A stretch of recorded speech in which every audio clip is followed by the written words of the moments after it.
The scent of stale coffee and burnt sugar clung to her clothes like a second skin. Grace Parker moved through the last hour of her shift in a practiced rhythm, her body a well-oiled machine of diner service. Wipe the counter. Pour the coffee. Smile at the customer. Repeat. The motions were so familiar she could do them in her sleep. Sometimes, she felt like she was.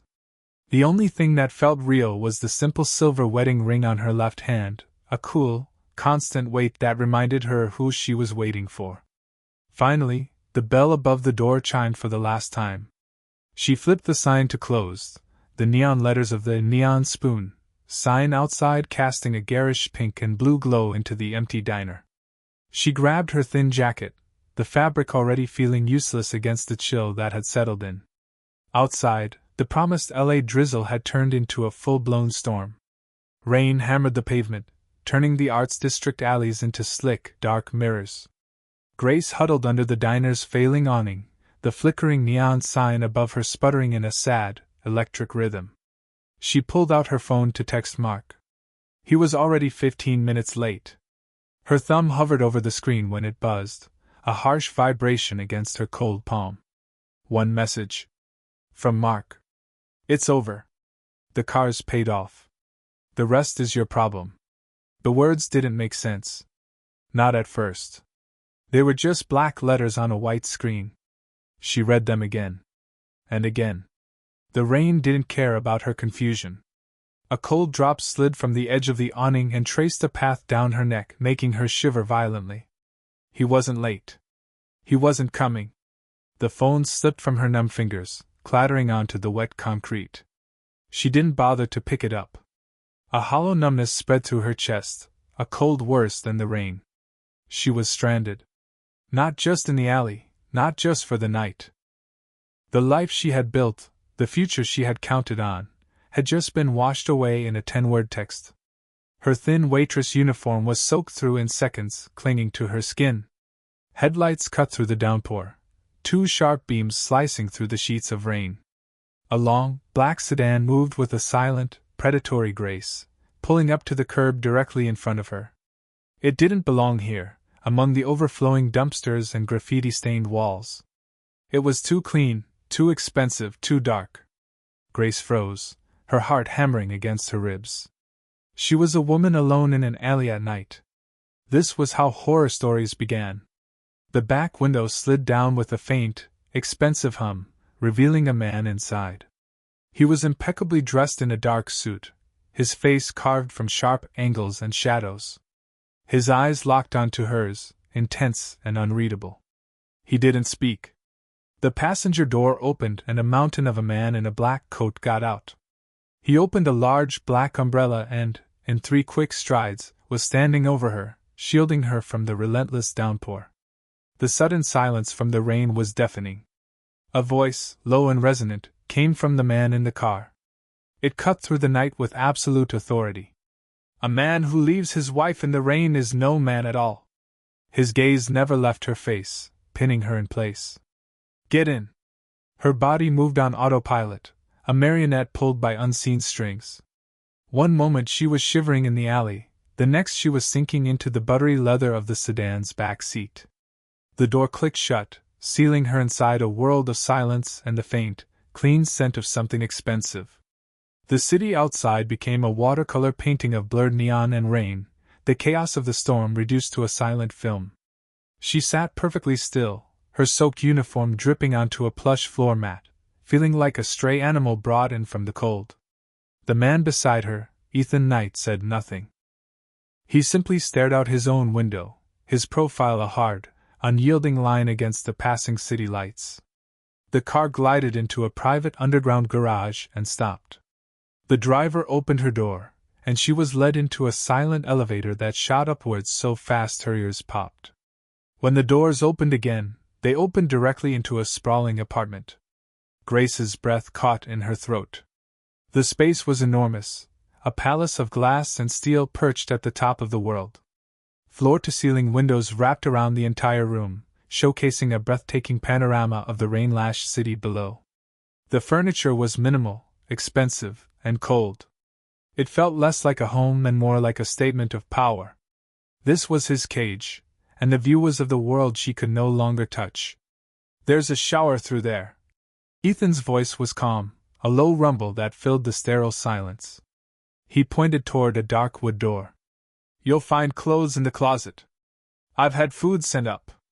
He spoke in facts, not comforts. He was solving a problem. She was the problem. Numbly, she did as she was told. The bathroom was larger than her old kitchen, a cavern of black marble and gleaming chrome. Under the spray of scalding water, she finally let a few silent tears escape, washing away with the grime of the diner and the chill of the rain. The clothes laid out for her were impossibly soft, a simple gray cashmere sweater and black silk pants. They fit perfectly. The thought that he knew her size sent a fresh wave of unease through her. When she emerged, a tray of food was waiting on a low glass table. She wasn't hungry, but she saw him watching her from an armchair across the room. He observed her the way a predator might watch its prey, with a still, unnerving intensity. She felt the need to appear strong, not broken. She forced herself to sit and eat a few bites of a sandwich that tasted like ash in her mouth. Finally, he spoke. "Your husband is Mark Parker." It wasn't a question. Grace's head snapped up. "How do you know that?" "It's my business to know things," he said, dismissing her shock. "He has debts. Dangerous ones. The kind of debts that make the people he owes very impatient." Her blood ran cold. She had known about his gambling, of course. The hushed phone calls, the loans, from friends that were never paid back. But she had never understood the depth of it. "He didn't just leave you," Ethan continued, his voice dropping, each word landing like a stone. "He left you as a message. A piece of collateral he no longer cared about." Grace clenched her jaw, her knuckles white where she gripped the silk of her pants. She refused to cry in front of this man. "That has nothing to do with you. When a man like Mark defaults, his creditors look for leverage. They look for weakness. Right now, that's you," he stated plainly. "You are not safe. You will stay here, where I can ensure you remain untouched." The safety he offered felt like a threat. It was a beautiful cage, but a cage all the same. "Why?" she whispered, the question burning in her throat. "Why are you doing this?" Ethan Knight leaned forward slightly, the shadows shifting across his face. His eyes held hers, and for the first time, she saw a flicker of something beyond cold control. It was a deep, quiet contempt. "Because I despise men who abandon their responsibilities." He paused, his gaze unwavering. "And what belongs to them?" Grace woke to the unfamiliar feeling of sunlight on her face. For a moment, she was suspended between sleep and reality, lost in the impossible softness of the sheets. Then it all came rushing back, the rain, the text message, the black sedan. Her eyes snapped open. She was in his apartment. His gilded cage. The morning sun illuminated the city spread out below her window like a map, distant and untouchable. The luxury was suffocating. Every perfect, clean surface seemed to mock the mess her life had become. She felt like another one of his beautiful, curated possessions, placed just so for his viewing pleasure. She found him in the vast living area, standing before the wall of windows with a cup of coffee in his hand. He didn't turn as she approached, but she knew he was aware of her. "There are rules," he said, his voice as calm and unyielding as the city skyline. "For your safety." Grace stopped, wrapping her arms around herself. The cashmere sweater felt like armor she hadn't earned.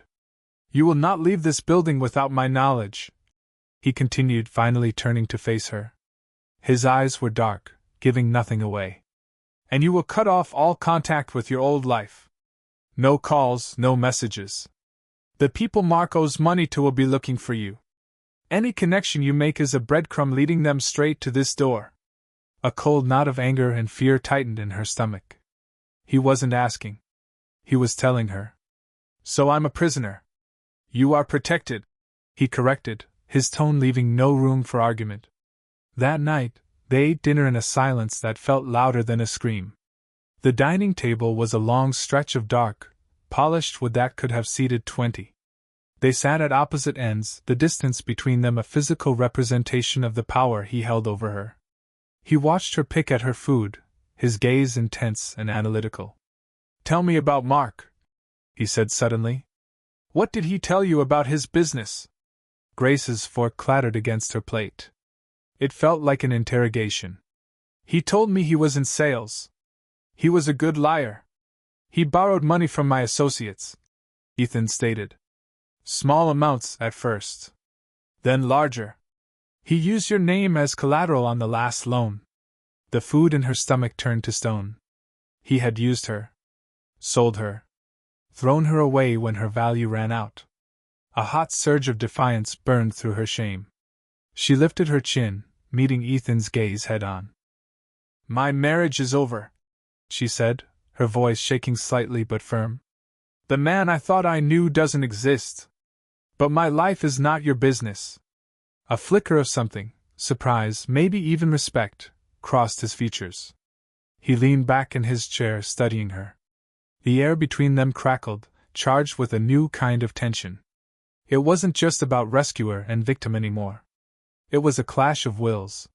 He was a man accustomed to absolute control, and she was a woman with nothing left to lose but her own soul. And she wouldn't give it up. Not to Mark, and not to him. "You have fire, Grace," he said, his voice a low murmur. He was a fool to try and put it out. Later, back in the sterile perfection of her room, she stood before the mirror. She saw a stranger wearing expensive clothes, her eyes haunted but lit with a spark of rebellion she hadn't seen in years. She looked down at her left hand, at the plain silver band that had encircled her finger for a decade. It was a symbol of a lie, a promise broken so completely it had shattered her world. With a steady hand, Grace slipped the silver wedding ring off her finger. The skin underneath was pale, indented. She walked over to the nightstand and placed the ring on its cold marble surface. It looked small and insignificant, a relic from a buried life. She was done with that life. But as she looked around the silent, opulent room, she knew she wasn't yet ready for this one. She had escaped a flood, but she was still waiting to see if she had landed on solid ground or just drifted into a different, more beautiful storm. 2 days passed in a silent, gilded haze. Grace existed in the penthouse, but she didn't live there. She ate the food that appeared, wore the clothes that were provided, and stared at the city that felt a million miles away. Ethan's rule echoed in her mind: "You will not leave this building." It wasn't a request. It was a command etched into the very glass of the windows. But a fierce, desperate need for the life that had been stolen from her began to burn under her skin. She needed to close the door herself. She needed her last paycheck. It wasn't about the money. It was about proving she still had a key to her own past. Finding a wad of cash in a dresser drawer felt less like a kindness and more like another tool of control. She used the building's concierge phone to call a taxi, her heart thudding with a strange mix of terror and exhilaration. Every step out of the apartment, into the elevator, and through the gleaming, sterile lobby was an act of rebellion. The doorman simply nodded as she left, and for a wild second, she thought she had gotten away with it. The cab ride was a journey back in time. The streets grew grittier, the buildings lower, the air thicker with the smell of exhaust and street food. When the familiar, sputtering neon sign of the Neon Spoon came into view, a painful lump formed in her throat. This was home. Or it had been. She pushed open the glass door, the little bell above it chiming just as it always had. The scent of coffee and grease wrapped around her like a familiar hug. But the feeling vanished the moment she saw Sal, her boss, behind the counter. His face, usually ruddy and cheerful, went pale.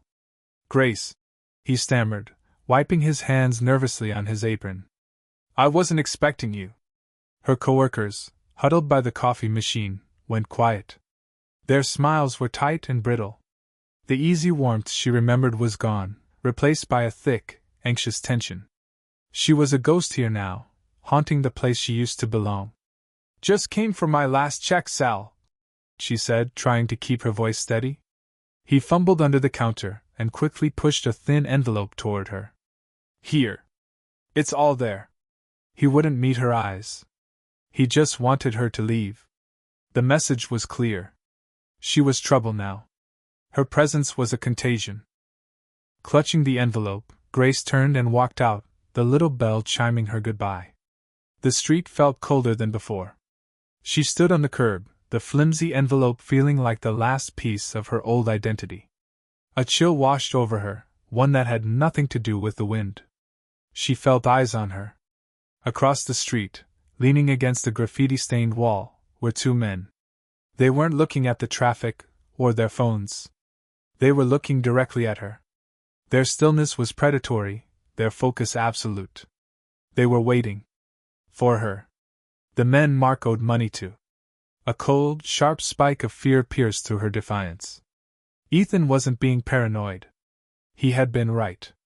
Just as her breath hitched, a familiar black sedan slid to the curb beside her, silent as a shark. The back door swung open, revealing the empty leather seat. She didn't see Ethan, but she felt him everywhere. His power was a physical presence. Her gaze shot back across the street. The two men saw the car. They saw the open door. A flicker of understanding, and fear, passed between them. Without another glance, they pushed off the wall and melted back into the shadows of the alley, vanishing as if they had never been there. The lesson landed with the force of a physical blow. He had let her come here. He had let her walk into danger, knowing his leash was long enough for her to feel the teeth of the wolves just outside her cage. He hadn't punished her for disobeying. He had simply proven why she had to obey. Defeated, Grace slid into the car. The door clicked shut, sealing her once again in his silent, controlled world.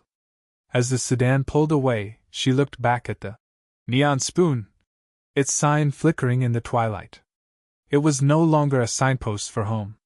It was a beacon from a past she could never, ever return to. The ride back to the penthouse was completely silent. Grace stared out the window, but she didn't see the city lights. She saw the faces of the men in the alley. Their predatory stillness burned into her mind. She saw the fear in her boss's eyes. The car was no longer a rescue vehicle. It was a prison transport, and she was willingly climbing back inside. The thin envelope with her last paycheck felt pathetic in her hands, a flimsy souvenir from a life that was already gone. When she walked back into the apartment, he was waiting for her. He stood by the massive windows, a dark silhouette against the glittering city, a glass of amber liquid in his hand. He wasn't angry. The calm, controlled disappointment radiating from him was far worse. It made her feel like a reckless child.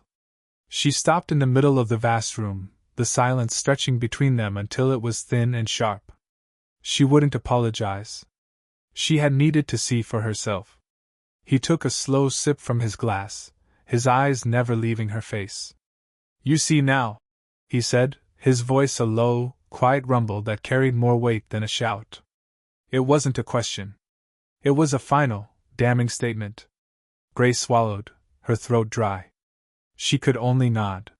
He set his glass down on a marble coaster with a soft click. "Out there, you are a target.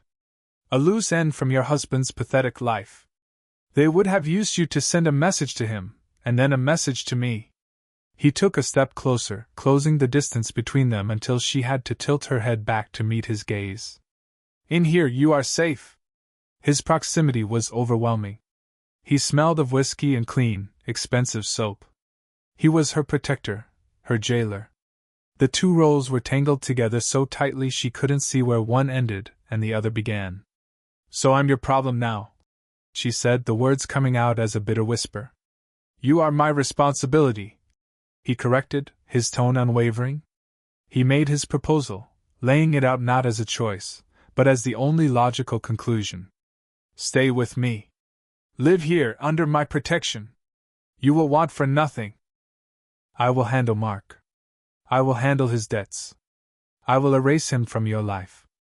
She heard the words he said, but she also heard the ones he didn't. He was offering her a gilded cage in exchange for her freedom.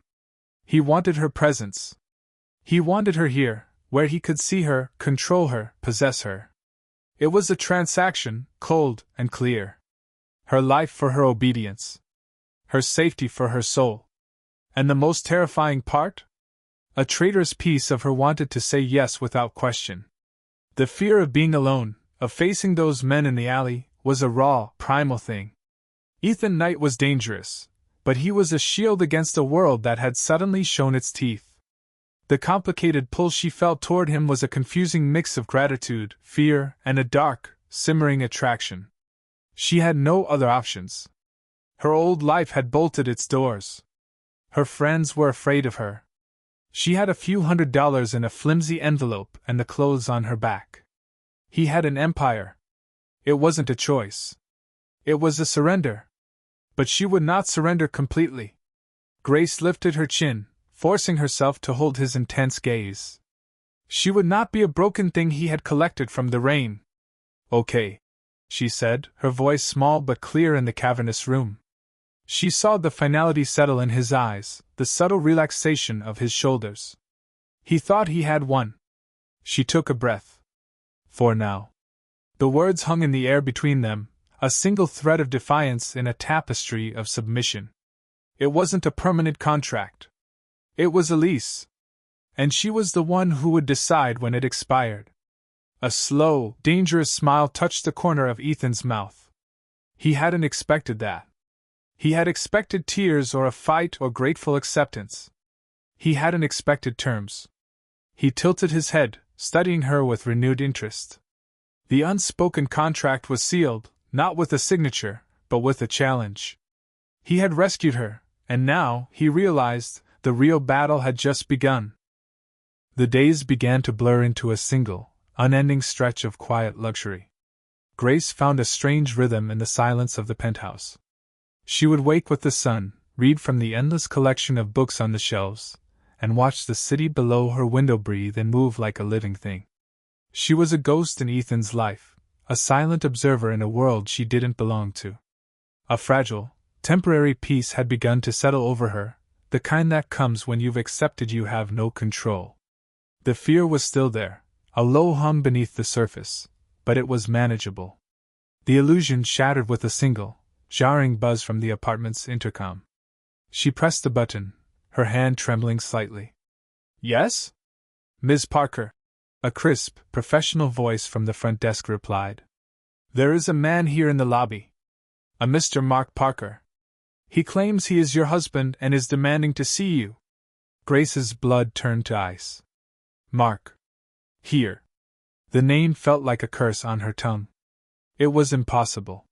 How had he found her? How had he dared? "Tell him to leave," she said, her voice tight. There was a pause.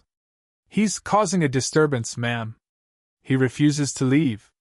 Humiliation burned hot in her cheeks. He was making a scene, dragging their broken, messy life into the pristine lobby of Ethan Knight's empire. She knew what she had to do.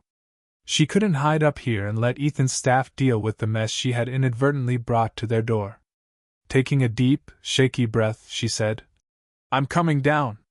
The elevator ride felt like a slow descent into a nightmare. When the doors opened, she saw him. Mark was a disaster. His clothes were rumpled, his face was pale and unshaven, and his eyes were wild with a desperation that terrified her. He wasn't the man she had married, he was a cornered animal. He spotted her and lunged forward, stopping just short as two broad-shouldered security guards tensed beside him. "Grace! Thank God! You can't just disappear like that." "You told me to," she said, her voice a cold, quiet blade. "You left me in the rain, remember? I was trying to protect you," he hissed, his voice a frantic whisper. "These people, they're not messing around. They're going to kill me, Grace. I need money. You have to help me." He looked around the opulent lobby, his eyes filled with a greedy resentment. "Clearly, you're doing okay for yourself. Did you trade up already?" The insult stung, but it was his complete lack of remorse that stole her breath. He wasn't sorry. He was just in trouble. He reached for her then, his hand closing around her arm in a tight, bruising grip. "I'm still your husband. You owe me." Before she could even wrench her arm away, it was over. The two security guards moved with a silent, brutal efficiency. One grabbed Mark's wrist, twisting it until he cried out and let go of her. The other took him by the collar, and together they half dragged, half carried him toward the glass doors, his feet barely touching the polished marble floor. "Grace!" he screamed, his voice echoing in the suddenly silent lobby. "Don't let them do this." The doors swung shut, and he was gone. Grace stood trembling, rubbing the red marks on her arm. She felt the stares of the lobby staff, the weight of their judgment. She was the trash that had been dragged in from the street. She turned and fled back to the elevator, back to the sterile safety of the cage. When she stepped back into the penthouse, Ethan was there. He hadn't been there when she left. He stood by the bar, not looking at her, but she knew he had seen everything. The building was his eyes and ears. "He put his hands on you," he said. It wasn't a question. It was a statement of fact, delivered in a voice so cold it could have frozen steel. Grace couldn't speak. She just wrapped her arms around herself, trying to stop the shaking. He turned slowly, his face a mask of controlled, lethal fury. The air in the room grew heavy, charged with his anger. It wasn't directed at her, she realized with a fresh wave of fear. It was for her. It was the fury of a man whose property had been violated. He walked toward her, his steps silent and deliberate. He stopped just before her and gently took her arm, his thumb brushing over the red imprints of Mark's fingers. His touch was surprisingly soft, a stark contrast to the violence simmering in his eyes. "This," he said, his voice a low, deadly promise that vibrated through her very bones, "will not happen again." After the lobby incident, the silence in the penthouse became a weapon. Ethan was gone for 2 days. He didn't say where he was going, he simply vanished, leaving behind a cold, heavy atmosphere that felt more oppressive than his presence. Grace found she couldn't settle. She paced the vast living room, the city lights below seeming to mock her confinement. The red marks on her arm had faded to a pale purple, but the memory of Mark's desperate grip, of his ugly, selfish words, felt permanently branded on her skin. On the third morning, a woman appeared. She was standing quietly by the kitchen entrance when Grace came out for coffee. She was tall, dressed in sharp black pants and a gray silk blouse, her hair pulled back in a severe bun. Her eyes were watchful and intelligent. "Good morning, Miss Parker," the woman said, her voice polite but devoid of warmth. "My name is Anya. I'll be assisting you today." Grace stopped, her hand hovering over the coffee machine. "Assisting me with what?" "Your security," Anya replied without blinking. The word landed like a stone in Grace's stomach. A bodyguard. Anya followed her from a respectful distance all day. When Grace read on the sofa, Anya stood by the window. When Grace went to her room to change, Anya waited in the hall. The last shred of privacy she had clung to was gone.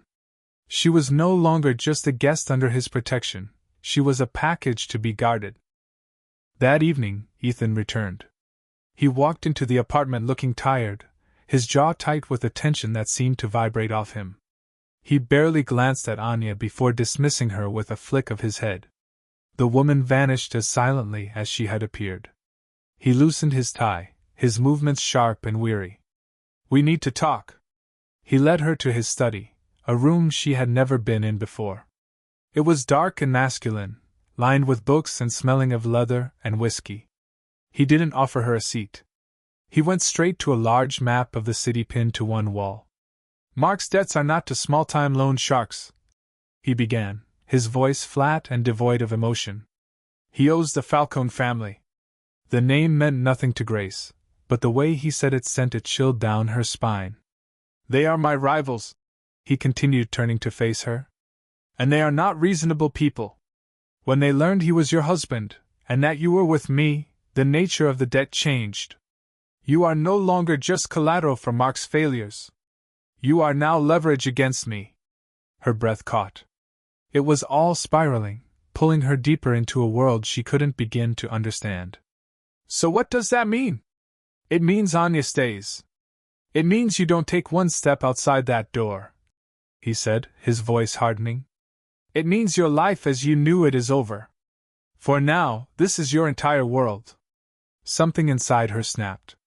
The fear, the humiliation, the suffocating helplessness, it all erupted in a wave of pure, hot rage. My world? She shot back, her voice rising. This isn't a world, it's a box. A beautiful, expensive box with a bodyguard who watches me breathe. I have no friends, no job, no freedom. You have your life, he countered, his eyes turning to dark, cold stones. Out there, you are a target. In here, you are breathing. This isn't breathing. This is waiting, she cried, taking a step toward him, fueled by a reckless desperation. You rescued me from a flood just to lock me in a cage. His expression didn't change, but a muscle feathered in his jaw. You think freedom is walking into a bullet? He said, his voice dropping to a low, cutting whisper. You have no idea what they would do to you to get to me. Grow up, Grace. This is the real world, not your diner. The words hit her like a slap. He saw her as naive, a child who didn't understand the games of monsters. The fight drained out of her, replaced by a cold, aching emptiness.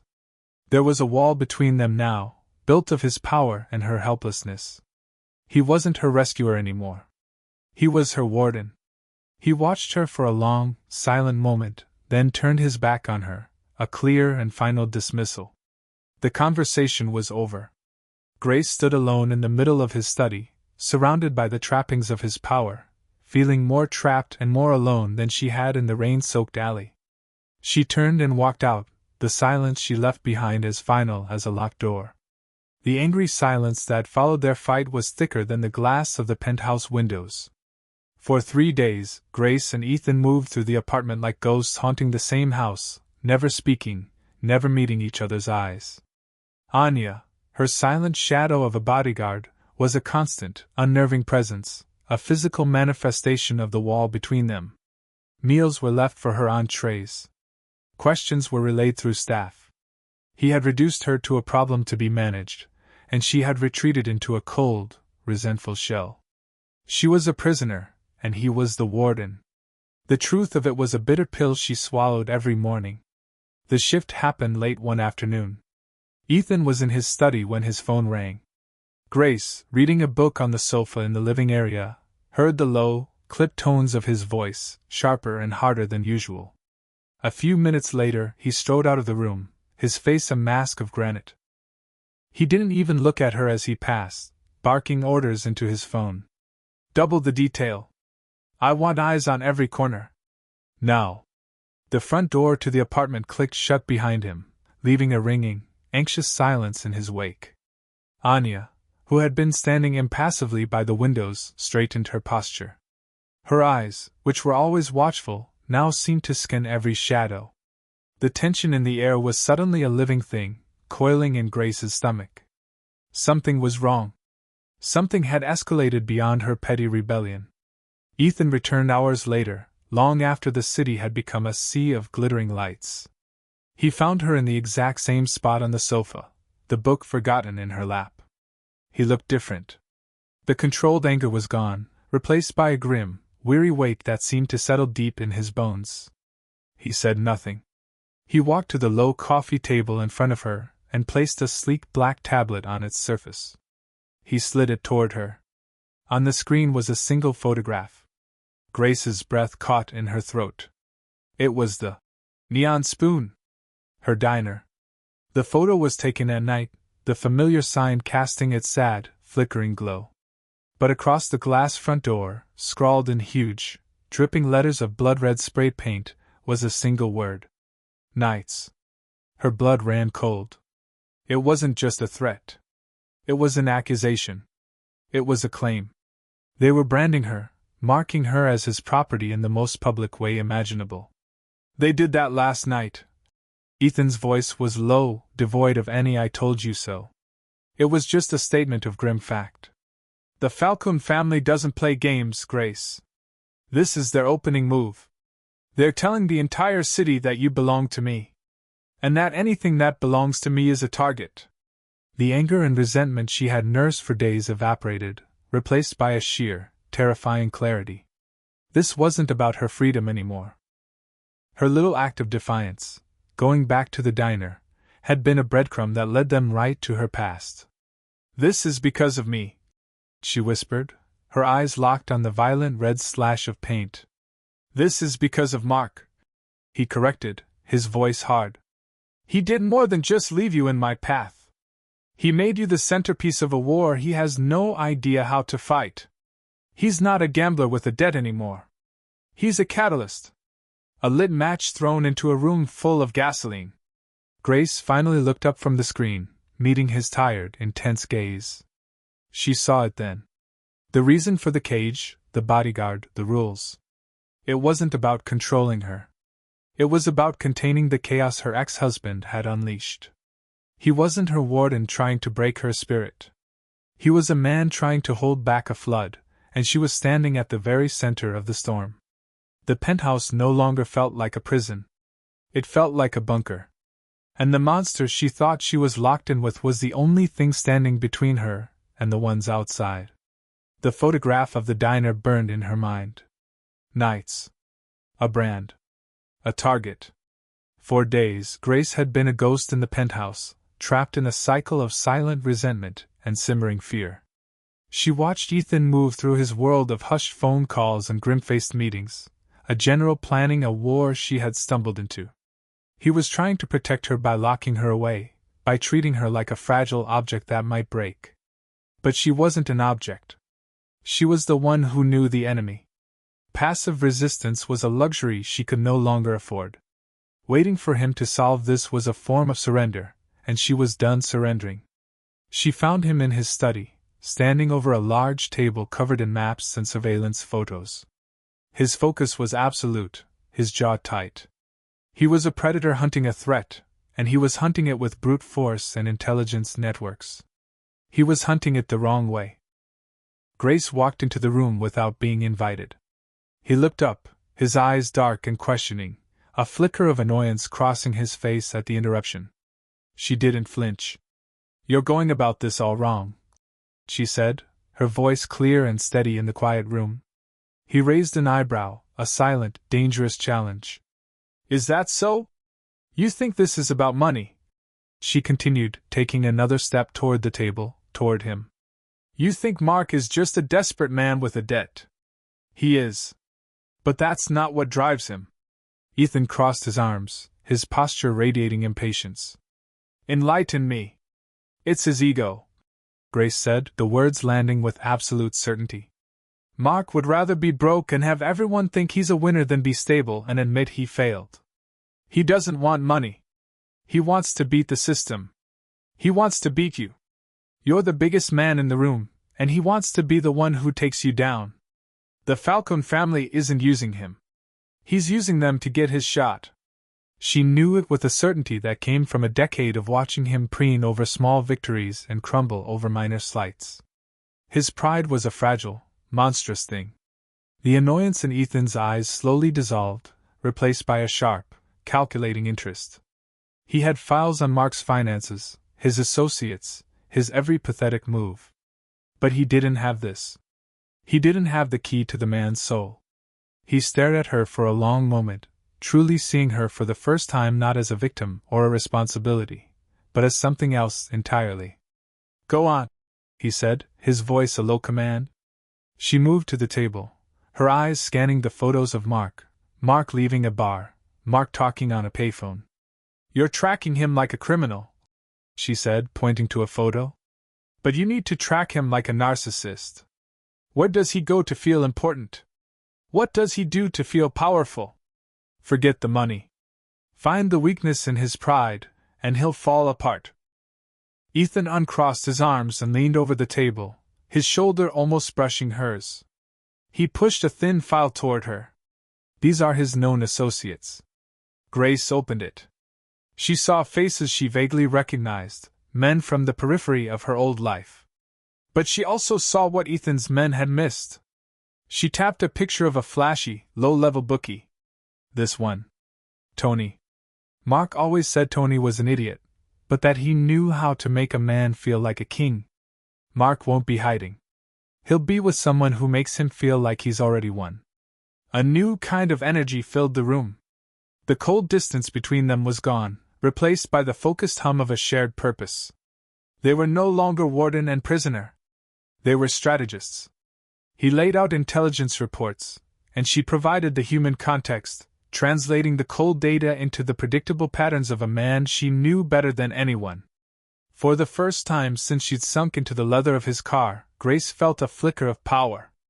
It wasn't his power, loaned to her for protection. It was her own. Her knowledge, her past, the very things that had made her a victim, were now her greatest weapon.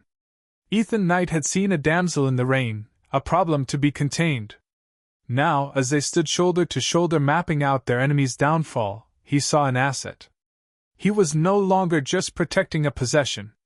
He was arming a queen. The study became their world.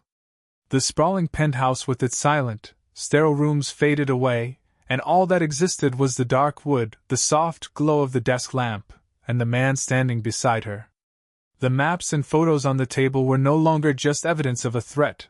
They were the pieces of a puzzle, and for the first time, Grace felt like she was helping to solve it, not just hiding from it. They worked late into the nights, fueled by black coffee and a shared, simmering intensity. The air, once thick with tension and unspoken rules, was now charged with focus. Ethan's men would bring him information, a grainy photo, a whispered location, and he would lay it on the table. But before he issued a command, he would turn to her. "He's meeting Tony at a warehouse downtown," he said one night, his voice a low rumble. "We can pick them both up." Grace leaned over the table, her hair brushing her shoulder as she studied the location. Her scent, something clean and simple, seemed to cut through the stale air of the room. "No," she said, shaking her head. "Don't touch Tony." Ethan's eyes narrowed, but he didn't dismiss her. He waited. "Tony is Mark's audience," she explained, her finger tracing the edge of the photograph. "Mark needs someone to perform for, someone to brag to. If you take Tony, Mark will just find another sycophant. Leave Tony, and he becomes our microphone. Mark will tell him everything, and Tony will tell everyone else." He looked from her face to the map, a slow, dawning respect in his eyes. He saw the logic instantly. He was used to cutting the head off the snake. She was showing him how to make the snake devour itself. Their plan began to form, not from blueprints of buildings, but from the blueprint of Mark's own broken ego. They wouldn't attack him, or the Falcons. They would feed his pride, leaking just enough false information through channels they knew he monitored to make him believe he was a brilliant double agent, playing both sides. They would let him think he was getting close, let him feel like a king, right before they pulled the throne out from under him. One night, hunched over a timeline, their shoulders almost touching, he asked the question she had been dreading and expecting.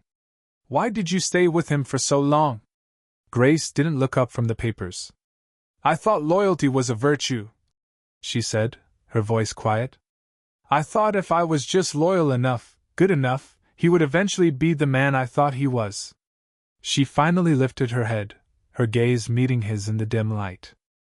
"I learned loyalty is only a virtue when it's returned." Ethan held her gaze for a long moment, and in his eyes she didn't see pity. She saw a deep, resonant understanding. He was a man who lived by a code of loyalty and betrayal. He understood. In that shared look, a piece of the wall between them crumbled away. He wasn't just protecting her from a physical threat anymore. He was standing with her against the ghost of her past. The fear she felt for him was changing too. It was no longer the fear of a captive for her jailer. It was a sharp, protective anxiety that he was putting himself at risk. He was trusting her with information that could destroy him, basing a high-stakes strategy on her insights into a man who had already ruined her life. Trust was a two-way street, and they were finally walking it together. Near dawn, with the plan finally solidified, a quiet exhaustion settled over them. Grace began gathering the empty coffee cups, the simple, domestic act feeling strangely natural in the war room. He watched her, a rare softness in his expression. "You should have been a strategist, Grace," he murmured. She paused, a faint smile touching her lips. "I was," she replied. I spent 10 years managing a crisis. I just didn't know it.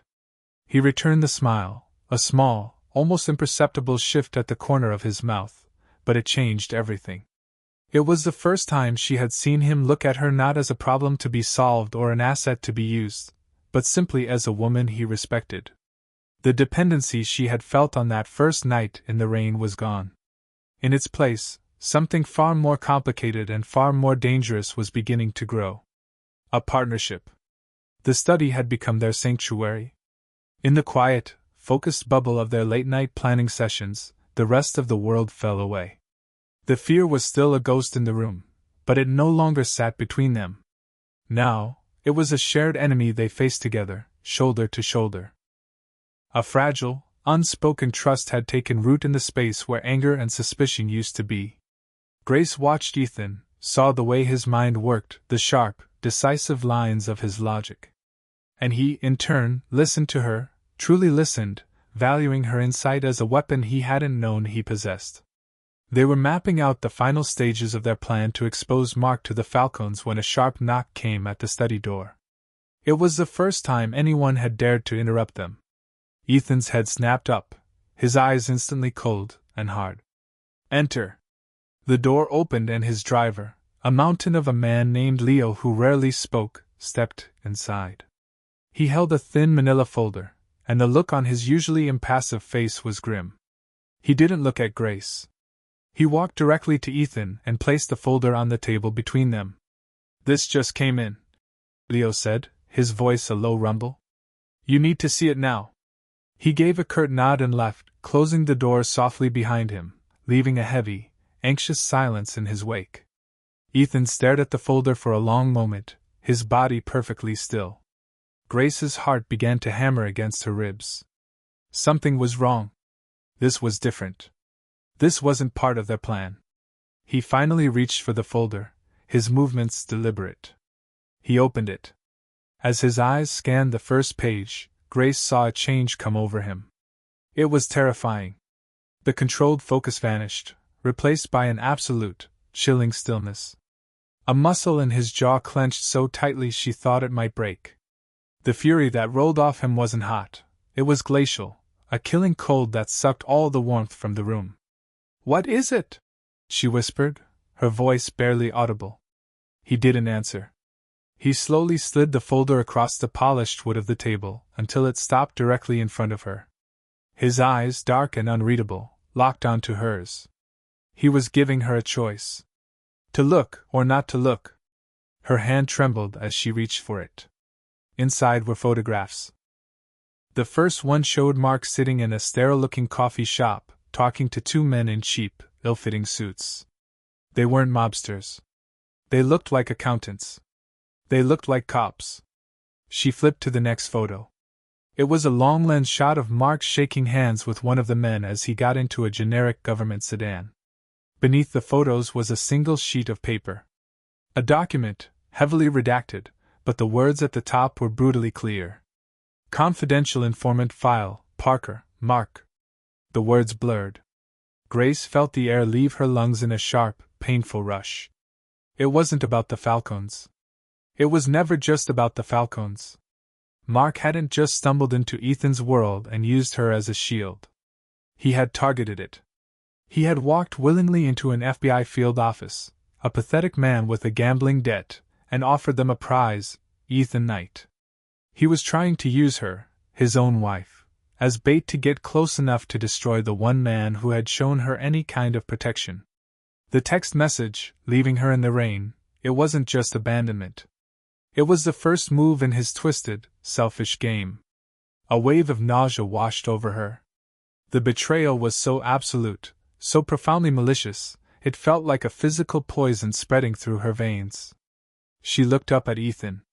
His face was a mask of stone, but his eyes held a conflict she had never seen before. She understood in that instant the full weight of what this meant.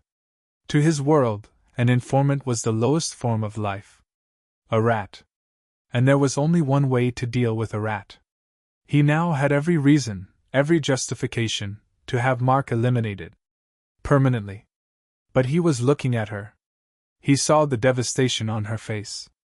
He had just built a fragile bridge of trust with her, and he knew that killing the man she had once promised to love, no matter how much she now hated him, would be a final, destructive act. It would prove she was right all along. He wasn't a rescuer.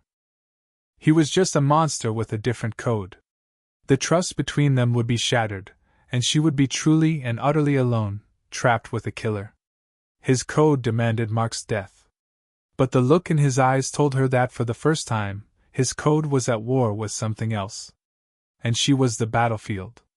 The words on the page swam before Grace's eyes. Confidential informant file. The world tilted, the study's quiet luxury suddenly feeling like a soundproof room where she could scream and no one would hear. It wasn't just a betrayal. It was a complete rewriting of her past. Every argument, every hushed phone call, every dollar she had worked for that had vanished into his bad luck. It was all a lie built on top of another lie. The man she had loved, the man she had promised to stand by, had not just abandoned her.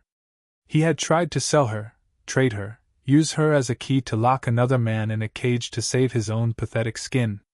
A cold, clean fury washed through her, so potent it burned away the nausea. The weak, foolish man she had pitied was a fiction. This man, the one in the surveillance photos, was a snake. He had left her in the rain not out of cowardice, but as a calculated move. He had set a trap, and she was the bait. Slowly, she lifted her head. Ethan hadn't moved. He was watching her, his face an unreadable mask, but his eyes were a storm of conflict. She saw the cold logic of his world warring with the fragile trust they had just built. She understood with terrifying clarity that her next words would decide a man's life. She could beg, she could plead for the life of her husband, appeal to some sense of mercy. The words died in her throat. She felt nothing for the man in those photos. No pity. No lingering affection. Only the icy finality of an ending. He was a stranger who had tried to destroy her. Ethan was waiting for her verdict.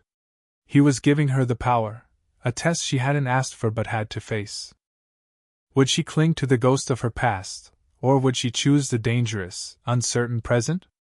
Her hand was steady as she pushed the file back across the table toward him. Her gaze never left his. The space between them crackled with unspoken questions. He had shown her the one piece of information that could send him to prison for life.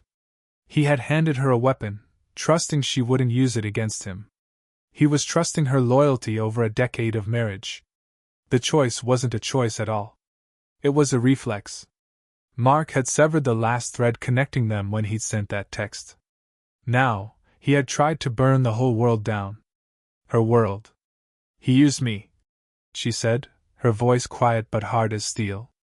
He left me for dead so he could use my ghost to haunt you. She saw a flicker of something in his eyes, not surprise but confirmation. He had been waiting for this. For her to see the truth not as a victim, but as a warrior. Her loyalty was no longer divided. It wasn't even a question. Mark had made himself their enemy. A shared enemy. He had tried to ruin them both. Grace took a breath, the air in the room feeling solid, real. She was no longer a piece on the board, moved by other players. She was a player. She looked at Ethan, at this dangerous, complicated man who had shown her more loyalty in a few weeks than her husband had in a decade. "What do we do?"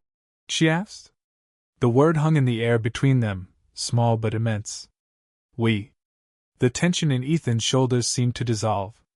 A long, slow breath escaped his lips. He hadn't known what she would say, and the relief that washed over his features was subtle but unmistakable. He had made a gamble, trusting her with his life, and he had won. She had chosen her side. She had chosen him. He reached across the table, his fingers brushing hers as he closed the folder, shutting Mark away in a prison of paper and ink. "We set a trap of our own," he said, his voice a low, dangerous promise. The war in his eyes was over. She had given him a reason to break his own brutal code. They weren't just a Mafia boss and the woman he was protecting anymore. They were allies. And their shared enemy had no idea what was coming. The plan was a whisper, a blueprint for a quiet war drawn up in the dead of night. The Los Angeles County Museum of Art, a place of silent history and preserved beauty, would be their stage. Ethan had arranged it with a single phone call and a donation large enough to buy silence. A private viewing of the antiquities wing, closed to the public. He explained it to her in his study, his voice a low, steady murmur against the backdrop of the city lights. "Mark's handlers think I'm paying him off," Ethan said, his eyes fixed on hers. "They think I'm trying to buy his silence, and that you are the unwilling collateral in the deal. They will be watching. They will be listening to every word." Grace nodded, her hands clasped tightly in her lap. It was a trap built from Mark's own ego.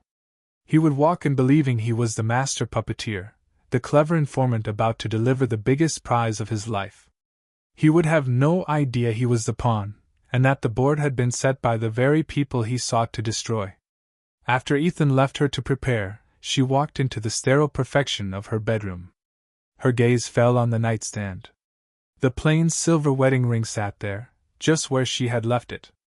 It looked small and insignificant, a relic from a life that felt like it belonged to someone else. For weeks she had left it there, a silent testament to her broken past. Now, it felt like an anchor, a final chain she needed to break. She picked it up. The metal was cold against her skin. It held no warmth, no memory of love. It was just a circle of lies, a promise of a future that had been a mirage. She remembered the day Mark had put it on her finger, the hope she had felt, the future she had seen in his eyes. It was all ash now. With the ring clutched in her fist, Grace walked to the vast window that overlooked the city. Los Angeles was a sprawling galaxy of light and shadow, a million stories unfolding in the darkness below. She took a deep breath, the cool glass of the window against her forehead, and opened her hand. The ring lay on her palm, glinting one last time in the dim light of the room. Then she let it go. She watched the tiny silver speck fall, tumbling end over end, until it was swallowed by the infinite darkness and the city below. It was gone. A decade of her life, of waiting and hoping and forgiving, vanished into the night. A profound, impossible lightness filled her chest. She was free. She dressed for battle. Not in armor, but in a simple, severe black jumpsuit that felt like a second skin.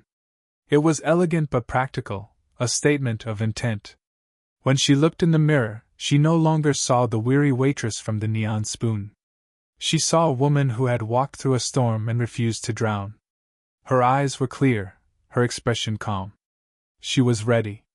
Ethan was waiting for her by the door. He wore a dark suit, his presence as solid and unshakable as the building around them. He didn't say she looked beautiful. He just looked at her, his eyes holding a deep, quiet respect that meant more than any compliment. The ride to the museum was silent, the city a blur of neon and motion outside the tinted windows. They were a team, two allies moving toward a shared objective. As the car pulled up to the grand, empty entrance of the museum, he finally spoke. "Are you ready?" he asked, his voice low. Grace turned to him, a faint, determined smile on her lips. "I've been ready for a long time." An attendant opened her door, and she stepped out into the cool night air.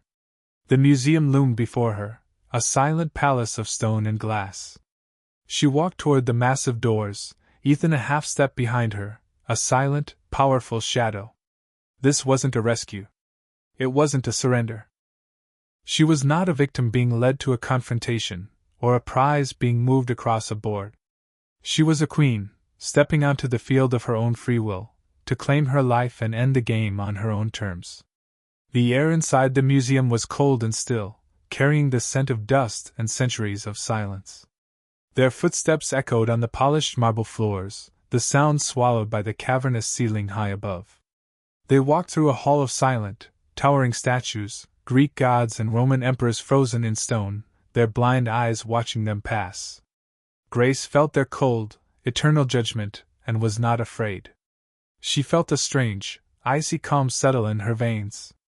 This was not a place of history. It was a tomb, and tonight she was here to bury her past. At the center of a vast, circular hall, they stopped. A single spotlight from above illuminated a collection of ancient pottery behind a wall of glass. Ethan moved to the shadows near a marble column, a silent predator content to watch. He trusted her to handle this. The trust was a weight, but a good one. It felt like armor. A moment later, a single set of footsteps echoed from the far end of the hall, hesitant and quick. Mark appeared, a small, rumpled figure dwarfed by the immense space. He looked pale under the stark museum lighting, his eyes darting around nervously until they landed on her. A desperate, false relief washed over his face. "Grace," he breathed, hurrying toward her. "Thank God. I was so worried. You have to get away from him. He's a monster." He reached for her, his hands outstretched, ready to play the part of the frantic, loving husband. Grace took a single step back, and his hands fell empty at his sides. The rejection was small but absolute. "Don't," she said, her voice quiet but carrying in the echoing silence. It was sharp and cold as a shard of glass. Mark flinched. "Grace, listen to me," he pleaded, his voice dropping to a conspiratorial whisper for the microphones he knew were listening. "I have a plan. We can get out of this. The feds are outside. Just come with me. We can start over." He tried to sell her a future, but all she could see was the past. The rain-soaked alley. The cold, final words of his text message. The lies. All of it. She saw the pathetic, selfish man standing before her, trying to use the memory of a love he had murdered to save himself. She laughed. It wasn't a sound of humor. It was a sharp, bitter echo that bounced off the marble walls. "Start over? You think you can just erase what you did?" She saw Ethan shift in the shadows, a coiled spring of violence, but he remained silent, honoring his promise to let this be hers. "You left me in the rain, Mark," she said, each word a stone she threw at him. "You abandoned me. And now you want to use me to ruin the one person who showed me any loyalty?" She took a step toward him, and he instinctively recoiled. "You didn't come here to save me. You came here to use me as a bargaining chip. I was your entry fee to a new life, wasn't I? The betrayed wife who would help you sell him out." Mark's face went slack, the pathetic performance falling away to reveal the terrified rat underneath. I was trying to protect you." "No," Grace cut him off, her voice ringing with absolute finality. "You were trying to protect yourself. You have no power over me anymore. You have nothing." She dismissed him with a final, withering look, then turned her back on him completely. Her heart was hammering, but her hands were steady. She faced the shadows where Ethan stood. This wasn't over. Not yet. "And I am not a prize to be won," she said, her voice clear and strong, speaking not just to him but to the entire silent, watching room. "Or a possession to be guarded." She walked toward Ethan, closing the distance between them until she could see the surprise and profound respect dawning in his dark eyes. "My life is my own," she declared, the words a vow to herself as much as to him. "This thing between you and him, this war, this game, it ends.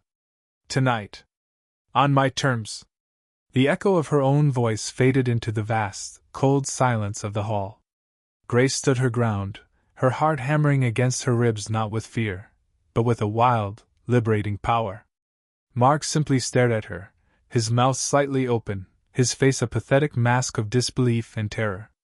The grand performance he had prepared for his FBI handlers had crumbled to dust, leaving only the small, selfish man at its core. He looked from her to the shadows where Ethan stood, and a raw, animal fear finally dawned in his eyes. He had lost. Completely. From the darkness, a faint crackle of static broke the silence. A voice, tinny and distant, came from a hidden earpiece Mark was wearing. "Abort. The informant is compromised. I repeat, abort." The color drained from Mark's face. His saviors were abandoning him. He was alone in the tomb with the monsters he had tried to sell. Ethan stepped out of the shadows, moving with a silent, fluid grace that was more terrifying than any overt threat. He didn't even look at Mark. His eyes were fixed on Grace, holding a look of profound, undisguised admiration that made her breath catch. He stopped beside her, a silent declaration of solidarity. Two of Ethan's men appeared from a side corridor, as if summoned from the marble itself. They flanked Mark, their presence immense and inescapable. Mark crumpled, a sob catching in his throat. "Please," he whimpered, looking at Grace, his last pathetic appeal. "Don't let him kill me." Ethan finally turned his gaze on Mark, his expression one of pure, cold contempt. "Killing you would be a waste of effort," he said, his voice a low, dismissive rumble. He pulled a single plane ticket from his inside pocket and dropped it on the floor in front of Mark. "Your debt is paid. Your life here is over. You will get on a plane and you will disappear. If I ever see your face or hear your name in this city again, you will find that there are fates far worse than a quick death." Mark stared at the ticket as if it were a venomous snake. The men took his arms, and he went without a fight, a puppet whose strings had been cut. Grace watched them lead him away, his shuffling footsteps echoing until they were swallowed by the silence. She felt nothing.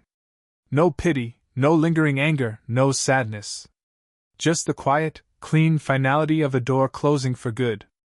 The hall was empty now, save for the two of them and the silent, stone-faced statues. The danger was gone. The ghosts were banished. A new kind of silence descended, heavy with unspoken questions and possibilities.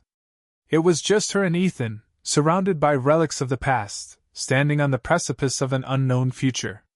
He turned to her, the hard mask of the Mafia boss softening into something she couldn't quite name. The power he held was still there, a low hum beneath the surface, but it was no longer directed at her, or even around her. It was simply part of him. "What now?" he asked. His voice was quiet, stripped of all command. It was a genuine question. He was giving the power back to her, honoring the declaration she had just made. He was letting her choose. She could walk away. He would let her. She could take the freedom she had just claimed and disappear, build a new life far from this world of shadows and violence. For a fleeting second, the thought was tempting. But as she looked at him, at this dangerous, complicated man who had seen her at her weakest and now respected her at her strongest, she knew that walking away would be its own kind of prison. It would be a life of running. She had not survived all of this just to run. "No," she said, her voice steady and sure, meeting his intense gaze without hesitation. "We build something." It wasn't a surrender. It was a proposition. An offer between equals. She wasn't asking to be a part of his world. She was offering to build a new one with him. A slow smile touched Ethan's lips, a real one this time, reaching his eyes and filling them with a warmth that stunned her. He had expected her to ask for freedom, for money, for a quiet exit. He had not expected her to choose him, but on her own terms. He recognized her strength, not as a challenge to his own, but as its perfect complement. He reached out, not to grab or to hold, but simply laid his hand over hers. His touch was warm, a silent acceptance of her terms. The contract was sealed. Not in a rain-soaked alley out of necessity, but here, in a silent museum, by choice. A year later, the Los Angeles sun was a warm, welcome weight on Grace's shoulders. It streamed through the large, clean windows of her cafe, illuminating the dust motes dancing in the air and the rich, dark wood of the table she had picked out herself. A new awning, a cheerful, striped canvas, stretched over the sidewalk, and on it, in elegant silver script, was the name. The Silver Spoon. It was a nod to the past, a reclaiming of it. A ghost of the neon spoon, reborn and refined, just like her. The morning rush was a chaotic, beautiful symphony. The hiss of the espresso machine, the clatter of ceramic on saucer, the low hum of happy conversations, it was the music she had created. Grace moved through it all with an easy, practiced confidence. She wasn't a waitress anymore, taking orders with a weary smile. She was the owner, directing her staff, greeting regulars by name, her smile genuine and bright. Her hands, once raw from dishwater, were now steady as she adjusted a flower arrangement on the counter. There was no silver ring, only the faint, pale memory of where it used to be. A long, black sedan pulled up to the curb, its polished surface gleaming in the morning light. It was a familiar, silent shark in a sea of bustling city life. A year ago, the sight of it would have made her heart seize with a complicated mix of fear and relief. Now, it just made her smile. Ethan got out. He was dressed in one of his impeccably tailored dark suits, a figure of quiet power against the bright, cheerful backdrop of her cafe. But he didn't stride in like he owned the place. He paused on the sidewalk, his hands in his pockets, and simply watched her through the glass. He saw her laugh with a customer, saw her give a quick, encouraging nod to a new barista. He was not a protector surveying his asset. He was just a man, watching the woman he loved thrive in a world she had built. Grace finished ringing up an order and finally met his gaze through the window. She gave him a small, warm smile before turning to the espresso machine herself.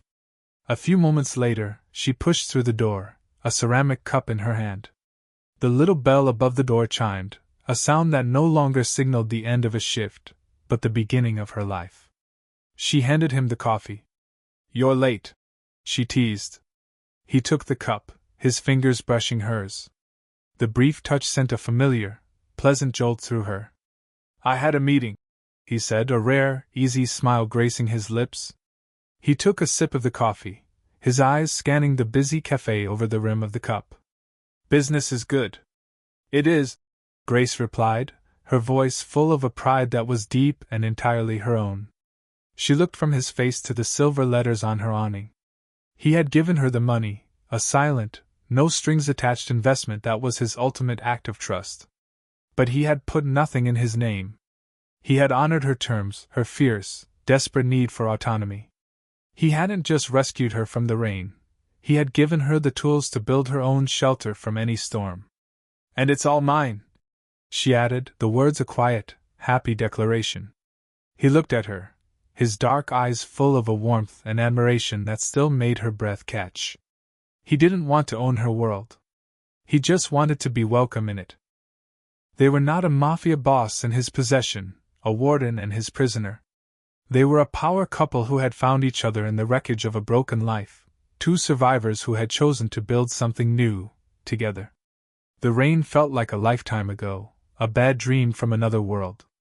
Here, in the bright, warm sun, Grace was finally home. If you enjoyed the video, tell us where you're watching from and subscribe to the channel to keep up with our content.